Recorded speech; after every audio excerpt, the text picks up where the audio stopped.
রাসূলুল্লাহ সাল্লাল্লাহু আলাইহি ওয়াসাল্লাম বলেন, যে ব্যক্তি আমার 40টি হাদিস আমার উম্মতের কাছে পৌঁছাবে তার জন্য আমি কিয়ামতের দিন বিশেষভাবে সুপারিশ করব। সুবহানাল্লাহ।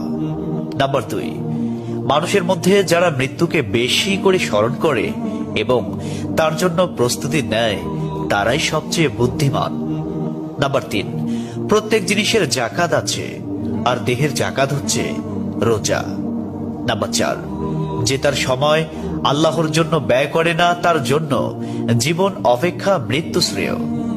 নাম্বার 5, যারা সব সময় ইস্তিগফার তথা ক্ষমা প্রার্থনা করে তাদের সাথে উঠা বসা করুন, কেননা তাদের হৃদয় সবচেয়ে কোমল হয়। নাম্বার 6, তুমি যত সিজদা দিবে আল্লাহ তত গুনাহ তোমার মাফ করে দিবেন। সুবহানাল্লাহ। নাম্বার 7, সূরা ফাতিহা প্রায়